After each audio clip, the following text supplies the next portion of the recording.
രണ്ട് രാജാക്കന്മാരുടെ പുസ്തകം 15-ാം അധ്യായം 1 മുതൽ 38 വരെയുള്ള തിരുവചനങ്ങൾ. ഇസ്രായേൽ രാജാവായ യൊരോബെയാമിന്റെ 27-ാം ആണ്ടിൽ യഹൂദ രാജാവായ അമസ്യാവിന്റെ മകൻ അസര്യാവ് രാജാവായി. അവൻ വാഴ്ച തുടങ്ങിയപ്പോൾ അവന് 16 വയസ്സായിരുന്നു. അവൻ 52 സംവത്സരം യെരൂശലേമിൽ വാണു. യെരൂശലേംകാരത്തിയായ അവന്റെ അമ്മയ്ക്ക് യെഖൊല്യ എന്നു പേർ. അവൻ തന്റെ അപ്പനായ അമസ്യാവ് ചെയ്തതുപോലെ ഒക്കെയും യഹോവയ്ക്ക് പ്രസാദമായുള്ളത് ചെയ്തു.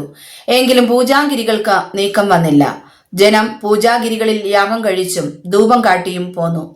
എന്നാൽ യഹോവ ഈ രാജാവിനെ ബാധിച്ചു. അവൻ ജീവപര്യന്തം കുഷ്ഠരോഗിയായി ഒരു പ്രത്യേക ശാലയിൽ പാർത്തിരുന്നു. രാജകുമാരനായ യോദ്ധാം രാജധാനിക്ക് വിചാരകനായി ദേശത്തെ ജനത്തിന് ന്യായപാലനം ചെയ്തു. അസര്യാവിന്റെ മറ്റുള്ള വൃത്താന്തങ്ങളും അവൻ ചെയ്തതൊക്കെയും യഹൂദ രാജാക്കന്മാരുടെ വൃത്താന്ത പുസ്തകത്തിൽ എഴുതിയിരിക്കുന്നുവല്ലോ. അസര്യാവ് തന്റെ പിതാക്കന്മാരെ പോലെ നിദ്ര പ്രാപിച്ചു. അവർ അവനെ ദാവീദിന്റെ നഗരത്തിൽ അവന്റെ പിതാക്കന്മാരുടെ അടുക്കൽ അടക്കം ചെയ്തു. അവന്റെ മകനായ യോദ്ധാം അവനു പകരം രാജാവായി. യഹൂദ രാജാവായ അസര്യാവിന്റെ 38-ാം ആണ്ടിൽ യൊരോബെയാമിന്റെ മകനായ സെഖര്യാവ് ഇസ്രായേലിന് രാജാവായി ശമര്യയിൽ 6 മാസം വാണു. അവൻ തന്റെ പിതാക്കന്മാരെ പോലെ യഹോവയ്ക്ക് അനിഷ്ടമായുള്ളത് ചെയ്തു. ഇസ്രായേലിനെ കൊണ്ട് പാപം ചെയ്യിച്ച നെബാത്തിന്റെ മകനായ യൊരോബെയാമിന്റെ പാപങ്ങളെ വിട്ടുമാറിയില്ല. യാബേഷിന്റെ മകനായ ശല്ലൂം അവന്റെ നേരെ കൂട്ടുകെട്ടുണ്ടാക്കി ജനത്തിന്റെ മുമ്പിൽ വെച്ച് അവനെ വെട്ടിക്കൊന്ന് അവനു പകരം രാജാവായി. സെഖര്യാവിന്റെ മറ്റുള്ള വൃത്താന്തങ്ങൾ ഇസ്രായേൽ രാജാക്കന്മാരുടെ വൃത്താന്ത പുസ്തകത്തിൽ എഴുതിയിരിക്കുന്നുവല്ലോ. യഹോവ യേഹൂവോട്, നിന്റെ പുത്രന്മാർ 4-ാം തലമുറ വരെ ഇസ്രായേലിന്റെ സിംഹാസനത്തിൽ ഇരിക്കുമെന്ന് അരുളി ചെയ്ത വചനം ഇതാകുന്നു. അങ്ങനെ തന്നെ സംഭവിച്ചു. യഹൂദ രാജാവായ ഉസിയാവിന്റെ 39-ാം ആണ്ടിൽ യാബേഷിന്റെ മകനായ ശല്ലൂം രാജാവായി ശമര്യയിൽ 1 മാസം വാണു. എന്നാൽ ഗാദിയുടെ മകനായ മെനഹേം തീർഷായിൽ നിന്ന് പുറപ്പെട്ട് ശമര്യയിൽ വന്നു. യാബേഷിന്റെ മകനായ ശല്ലൂമിനെ ശമര്യയിൽ വെച്ച് വെട്ടിക്കൊന്ന് അവനു പകരം രാജാവായി. ശല്ലൂമിന്റെ മറ്റുള്ള വൃത്താന്തങ്ങളും അവൻ ഉണ്ടാക്കിയ കൂട്ടുകെട്ടും ഇസ്രായേൽ രാജാക്കന്മാരുടെ വൃത്താന്ത പുസ്തകത്തിൽ എഴുതിയിരിക്കുന്നുവല്ലോ. മെനഹേം തിപ്സകും അതിലുള്ള സകലവും തിർസ തൊട്ട് അതിനു ചേർന്ന പ്രദേശങ്ങളും ശൂന്യമാക്കി. അവർ പട്ടണവാതിൽ തുറന്ന് കൊടുക്കായികയാൽ അവൻ അതിനെ ശൂന്യമാക്കുകയും അതിലെ ഗർഭിണികളെ ഒക്കെയും പിളർന്നു കളയുകയും ചെയ്തു. യഹൂദ രാജാവായ അസര്യാവിന്റെ 39-ാം ആണ്ടിൽ ഗാദിയുടെ മകൻ മെനഹേം ഇസ്രായേലിന് രാജാവായി ശമര്യയിൽ 10 സംവത്സരം വാണു. അവൻ യഹോവയ്ക്ക് അനിഷ്ടമായുള്ളത് ചെയ്തു.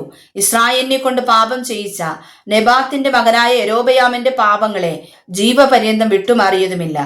അശൂർ രാജാവായ പൂൽ ദേശത്തെ ആക്രമിച്ചു. പൂൽ തന്നെ സഹായിക്കേണ്ടതിനും രാജ്യത്വം തനിക്ക് ഉറയ്ക്കേണ്ടതിനുമായി മെനഹേം അവന് 1000 താലന്ത് വെള്ളി കൊടുത്തു. അശൂർ രാജാവിന് കൊടുപ്പാൻ മെനഹേം ഈ ദ്രവ്യം ഇസ്രായേലിലെ ധനവാന്മാരോടൊക്കെയും 50 ശെക്കേൽ വെള്ളി വീതം പിരിപ്പിച്ചു. അങ്ങനെ അശൂർ രാജാവ് ദേശത്ത് താമസിക്കാതെ മടങ്ങിപ്പോയി. മെനഹേമിന്റെ മറ്റുള്ള വൃത്താന്തങ്ങളും അവൻ ചെയ്തതൊക്കെയും ഇസ്രായേൽ രാജാക്കന്മാരുടെ വൃത്താന്ത പുസ്തകത്തിൽ എഴുതിയിരിക്കുന്നുവല്ലോ. മെനഹേം തന്റെ പിതാക്കന്മാരെ പോലെ നിദ്ര പ്രാപിച്ചു. അവന്റെ മകനായ പെക്കഹ്യാവ് അവനു പകരം രാജാവായി. യഹൂദ രാജാവായ അസര്യാവിന്റെ 50-ാം ആണ്ടിൽ മെനഹേമിന്റെ മകനായ പെക്കഹ്യാവ് ഇസ്രായേലിന് രാജാവായി ശമര്യയിൽ 2 സംവത്സരം വാണു. അവൻ യഹോവയ്ക്ക് അനിഷ്ടമായുള്ളത് ചെയ്തു. ഇസ്രായേലിനെ കൊണ്ട് പാപം ചെയ്യിച്ച നെബാത്തിന്റെ മകനായ യൊരോബെയാമിന്റെ പാപങ്ങളെ വിട്ടുമാറിയതുമില്ല. എന്നാൽ അവന്റെ അകമ്പടി നായകനായി രമല്യാവിന്റെ മകനായ പേക്കഹ അവന്റെ നേരെ കൂട്ടുകെട്ടുണ്ടാക്കി ഗിലെയാദ്യരിൽ 50 പേരെ തുണകൂട്ടി ശമര്യ രാജധാനിയുടെ കോട്ടയിൽ വെച്ച് അവനെ അർഖോബിനോടും അരിയോയോടും കൂടെ വെട്ടിക്കൊന്ന് അവനു പകരം രാജാവായി. പെക്കഹ്യാവിന്റെ മറ്റുള്ള വൃത്താന്തങ്ങളും അവൻ ചെയ്തതൊക്കെയും ഇസ്രായേൽ രാജാക്കന്മാരുടെ വൃത്താന്ത പുസ്തകത്തിൽ എഴുതിയിരിക്കുന്നുവല്ലോ. യഹൂദ രാജാവായ അസര്യാവിന്റെ 52-ാം ആണ്ടിൽ രമല്യാവിന്റെ മകനായ പേക്കഹ ഇസ്രായേലിന് രാജാവായി ശമര്യയിൽ 20 സംവത്സരം വാണു. അവൻ യഹോവയ്ക്ക് അനിഷ്ടമായുള്ളത് ചെയ്തു. ഇസ്രായേലിനെ കൊണ്ട് പാപം ചെയ്യിച്ച നെബാത്തിന്റെ മകനായ യൊരോബെയാമിന്റെ പാപങ്ങളെ വിട്ടുമാറിയതുമില്ല. ഇസ്രായേൽ രാജാവായ പേക്കഹിന്റെ കാലത്ത് അശൂർ രാജാവായ തിഗ്ലത്ത് പിലേസർ വന്ന് ഈയോനും ആബേൽ ബെത് മയഖായും യാനോബഗും കേദശും ഹാസോരും ഗിലെയാദും ഗലീലയും നഫ്താലി ദേശം മുഴുവനും പിടിച്ച് നിവാസികളെ ബദ്ധരാക്കി അശൂരിലേക്ക് കൊണ്ടുപോയി. എന്നാൽ ഏലാവിന്റെ മകനായ ഹോശയ്യ രമല്യാവിന്റെ മകനായ പേക്കഹിന്റെ നേരെ കൂട്ടുകെട്ടുണ്ടാക്കി. അവനെ ഉസിയാവിന്റെ മകനായ യോഥാമിന്റെ 20-ാം ആണ്ടിൽ വെട്ടിക്കൊന്ന അവനു പകരം രാജാവായി. പേക്കഹിന്റെ മറ്റുള്ള വൃത്താന്തങ്ങളും അവൻ ചെയ്തതൊക്കെയും ഇസ്രായേൽ രാജാക്കന്മാരുടെ വൃത്താന്ത പുസ്തകത്തിൽ എഴുതിയിരിക്കുന്നുവല്ലോ.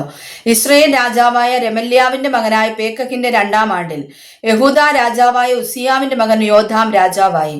അവൻ വാഴ്ച തുടങ്ങിയപ്പോൾ അവന് 25 വയസ്സായിരുന്നു. അവൻ യെരൂശലേമിൽ 16 സംവത്സരം വാണു. അവന്റെ അമ്മയ്ക്ക് യെരൂഷ എന്നു പേർ. അവൾ സാദോക്കിന്റെ മകൾ ആയിരുന്നു.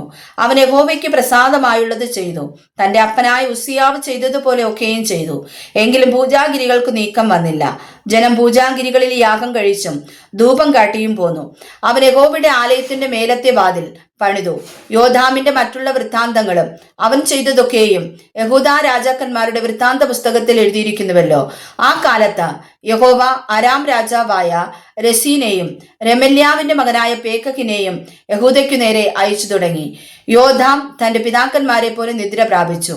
അവന്റെ പിതാവായ ദാവീദിന്റെ നഗരത്തിൽ അവന്റെ പിതാക്കന്മാരുടെ അടുക്കൽ അവനെ അടക്കം ചെയ്തു. അവന്റെ മകനായ ആഹാസ് അവനു പകരം രാജാവായി. വായിച്ചതായ തിരുവചനങ്ങളാൽ കർത്താവ് നമ്മെ സമർത്ഥമായി അനുഗ്രഹിക്കുമാറാകട്ടെ. ആമേൻ.